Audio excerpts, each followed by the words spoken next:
Hi, and welcome to another episode of Around the Neighborhood with me, Scott McMahon. And this is the show about the quest for fun, history, and mystery in our backyards.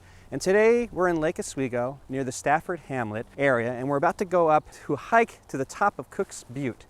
In case you want to know what a butte is, it's the back midsection of your body. Actually, that's the butt, but butte actually comes from the French word for mound or small hill.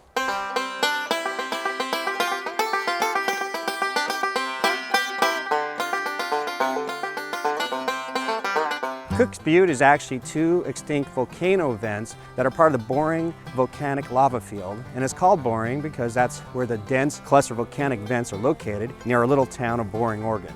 There are over 100 vents, cinder cones, volcanic shields in the Boring lava field, and 14 volcanic vents west of the Willamette River, in which Cook's Butte has two of them. Technically, the two peaks of Cook's Butte are extinct shield volcanoes. A shield volcano is a broader dome-shaped vent that resembles a warrior shield. The butte is named after James P. Cook, who came from Ohio to work in the iron industry and who bought 130 acres of this area from the Shipley family back in 1900 for only $3,000. That's about $90,000 in today's worth, but still, $90,000 for this plot of land?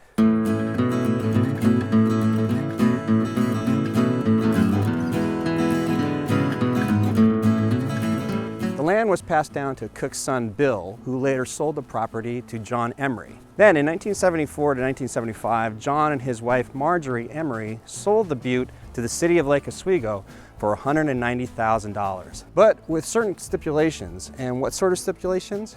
Well, according to the deed, the premises were not to be sold or used for any purpose other than park purposes or public utilities during the lifetimes of the grantors and their 3 living children, or the survivor of them, without their express written consent. Essentially, the Emerys always wanted Cook's Butte to be a park that was preserved in its natural environment. When the Cooks owned the property, there was a farm here, and there was a time when you can actually see the Tualatin River and Mount Hood, but as years have gone by, the trees have gotten so tall, they've hidden most of the views. Funny thing is, about a decade after the property was deeded to the city in the 1980s, from what I understand, they actually tried to get a tennis court and a soccer field built here.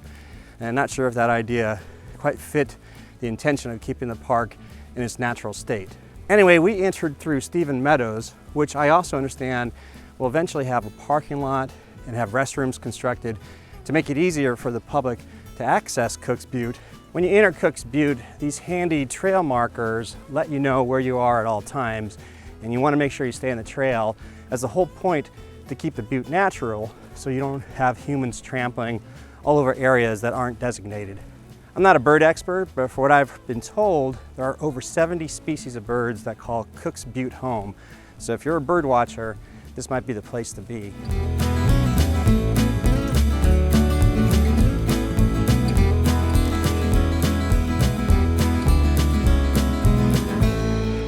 Okay, we made it to the summit, the top of the butte.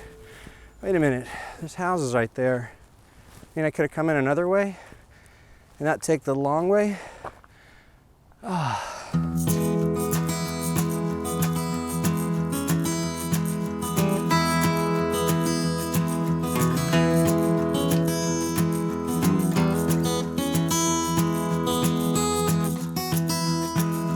They say residents use this area for picnics and such, but I have a feeling that the kids from Lake Ridge High School come up here to do rallies and rituals to ensure that their team wins and the other team doesn't. I actually have no proof of this, but actually in second thought, you know, high schoolers and youngsters today, they just rally on social media and stay in the house. And here's the rock that was left to the city and the residents. It says, much of the land for this park was a gift to the local community by 2 people who lived next to it for 48 years. They wish the forest and meadow to remain forever wild, a meeting place for human and non-human, a place to re-enter the world beyond our human habits.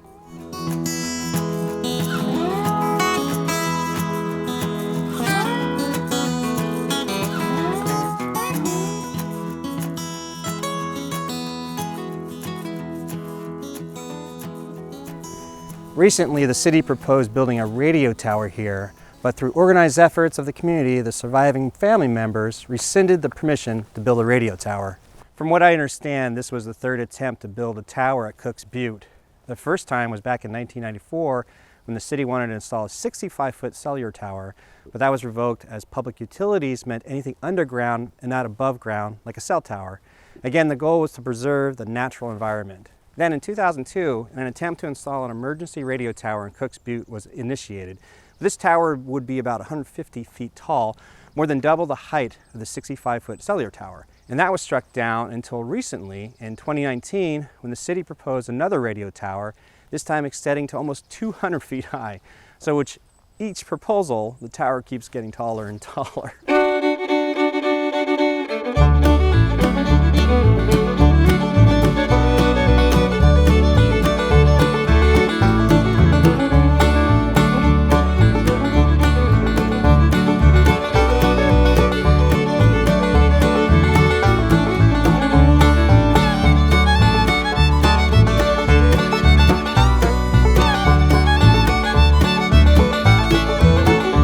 Third attempt was also struck down. What initially started out as a neighborhood effort to save Cook's Butte has turned into a citywide effort to save all of Lake Oswego's natural parks. As I understand it, only Springbrook City Park near Uplands Elementary, where my daughter attended.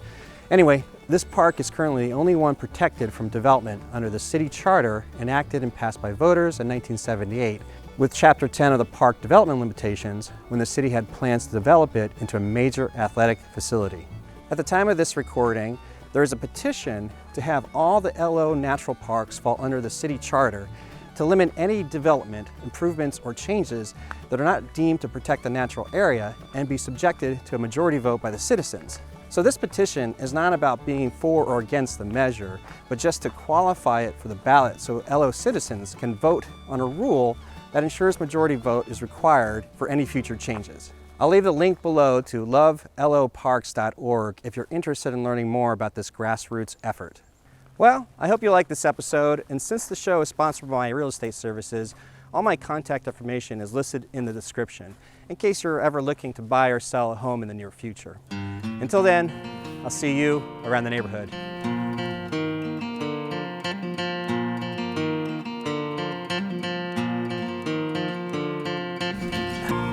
Hi, how are you? Oh yeah, he looks like it. Hi, what you? How are you? Hi. I think this is a water tower, even though it looks like a kind of a cool place you might have a wedding. Yeah, a wedding on a water tower. Even though it's kind of peaceful, it could also be kind of creepy, because look at that.